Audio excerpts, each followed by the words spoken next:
On April 6, 2025, I gotta check arguably the most important item off of my bucket list. That, of course, was a trip to the East. I ended up going to Japan and Korea for the first and hopefully not last time in my life. For full context for the purpose of this video, my Japan stay was relatively short-lived. Think of it as an extended layover as I only spent about 3 days there. The experience in both locations, however, was fantastic. But for the sake of today's video, I want to focus on a follow-up of sorts to my previous arcade discussion from last month as we compare and contrast the experiences in two different lands. Before we dive in, if you like these videos and possibly would like to help me get you guys more coverage towards the few arcades left in Japan and the West alike, leave a like, comment, and subscribe towards the channel. It's really going to go a long way in boosting things through the algorithm, and I also just want to reach as many people as I can when it comes to yapping about how phenomenal arcade culture is. The first arcade I hit was in Akihabara. My hotel was no joke a 9 to 10 minute walk away from the electric town, which made hitting the arcades nearby a breeze. Enter Gigo, or what technically used to be called Club Sega Arcade, similar to the ones you've seen in the hit game Yakuza. Gigo at first was full of crane machines and rhythm cabs, but tucked away on the 5th floor was a slice of retro heaven, funnily enough titled Retro G. It truly was a blast to the past. The buzz of CRTs was over, and to be honest, a bit overstimulating for me. As for the games, the selection was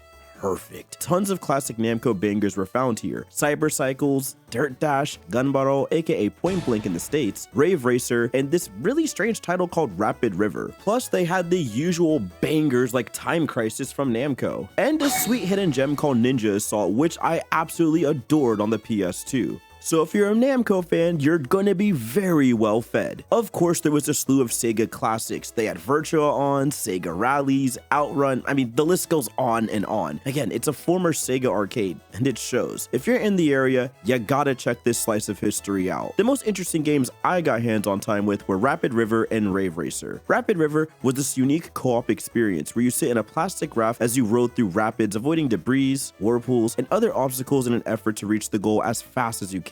It's a hilarious experience with your co-op partner that also serves as a kind of workout. I love how all the obstacles get pretty unique animations. Hitting geysers felt especially bad because coming back down from that took what felt like years. It took a couple of tries, but my partner and I really got the hang of it towards our third session. But before I knew it, we were out of yen to keep playing. Rave Racer is the third entry in the Ridge Racer franchise. It's a typical fast-paced, drift-focused arcade racer with an emphasis on, at the time, contemporary tracks set in Japan's urban streets of the 90s. Truth be told, my only experience with the Ridge Racer franchise up until that day was Unbound back in 2012, a game from my childhood that I cherished fondly. Little did I know how much I was missing out on.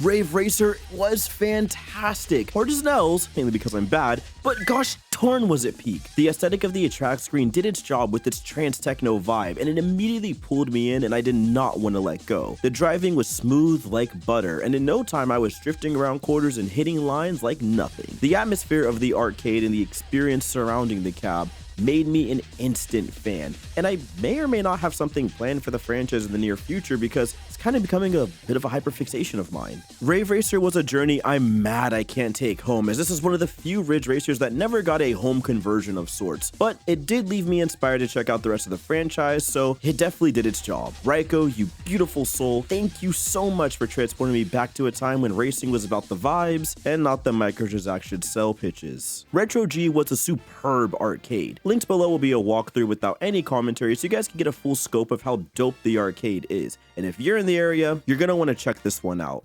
Next up, we're on our way to Joypolis in Minato. Joypolis is yet another former Club Sega arcade. However, this used to be the big one. Back in the 90s and early 2000s, it offered crazy attractions like VR roller coasters and this incredible real-scale Initial D arcade game where you raced in real cars with real motion through the arcade controls. Walking in felt like I was going towards the Y2K club of my dreams, similar to the Golden Saucer in Final Fantasy VII. There was some really cool stuff as you look around. At the top was a Gaikon roller coaster that swings through, which I'll have a little bit more information on in a second. And facing forward right in front of you was this weird half-pipe hoverboard contraption. Joypolis focused on rhythm game co-op activities, like the aforementioned half-pipe, where an EDM song blares over the speaker while you and a partner are strapped to a big ol' hoverboard and you have to time your rotations to the beat of a song. You have to work with your partner and fully press down on a pedal underneath your feet, so when the hoverboard hits the middle of the rail, boom,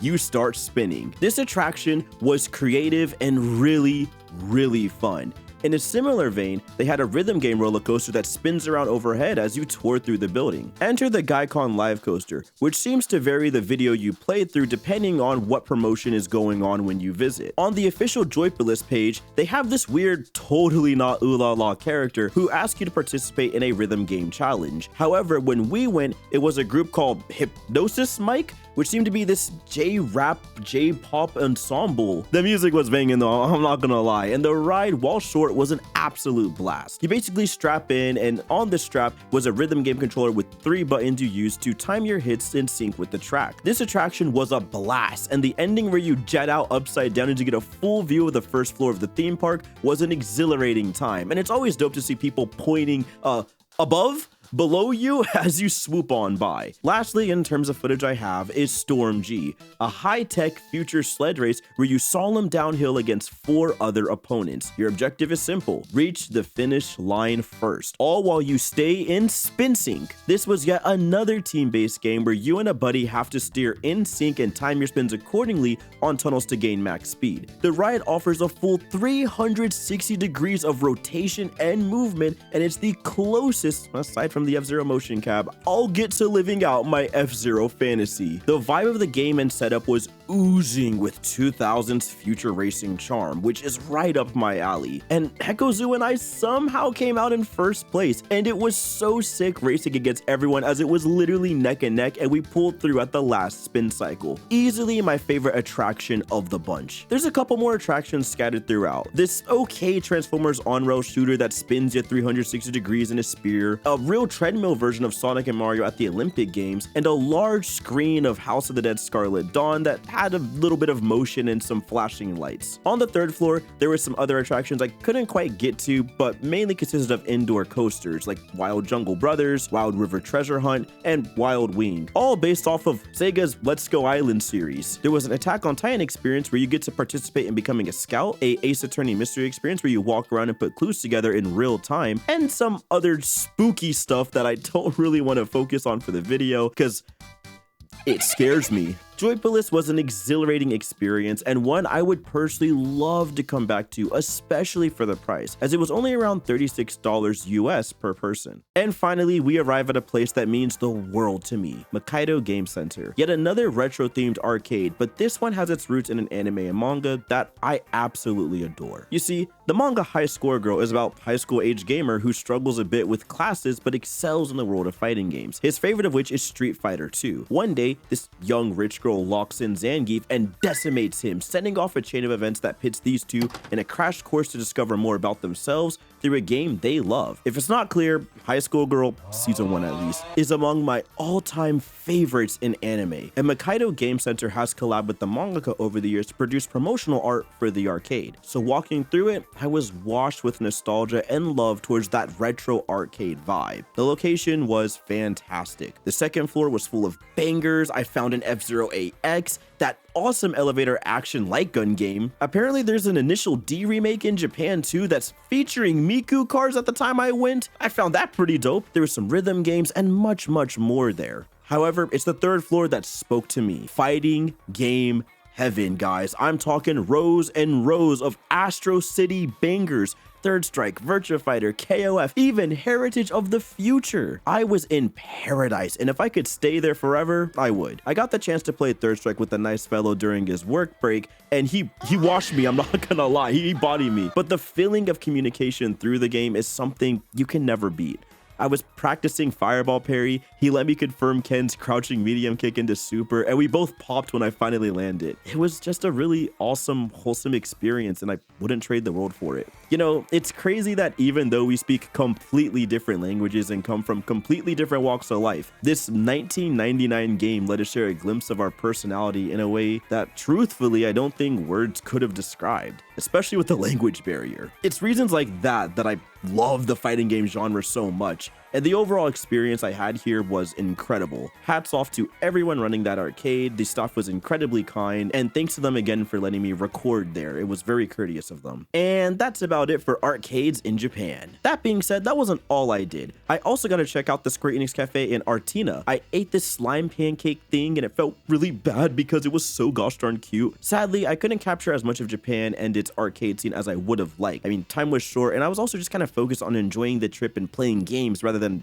trying to make content, so my apologies for that, I suppose. Plus, due to recent tourist nonsense in Japan, I didn't want to be a rude foreigner who is going around recording every little thing with no regards to others, so I try my best to keep it focused on the cabs or my person. As a bonus, boom! Here's me going to the EVO award-winning Takatai Tuesday. I entered Tekken 8 and it was a really good time despite that whack-ol Season 2 patch we were playing on. The local vibes were immaculate and I had a really dope time meeting everyone and running sets. Shoutouts to all the staff that helps make this event possible, and if you're ever in town, please check them out. Oh, also I went to Korea. To be fair, Korea didn't have like much in terms of arcades as they're more focused on the PC bang kind of space, which is totally fair. That being said, I did manage to find this arcade called Attack, which was essentially a rhythm game grind spot. It was full of all the modern classics. We're talking Pump It Up, DDR, Sound Voltex, the list goes on. And they had my main rhythm game of choice, which is currently Taiko. Unfortunately, they only had one cab tucked kind of into the back of the room, but it was mad fun playing on a real drum set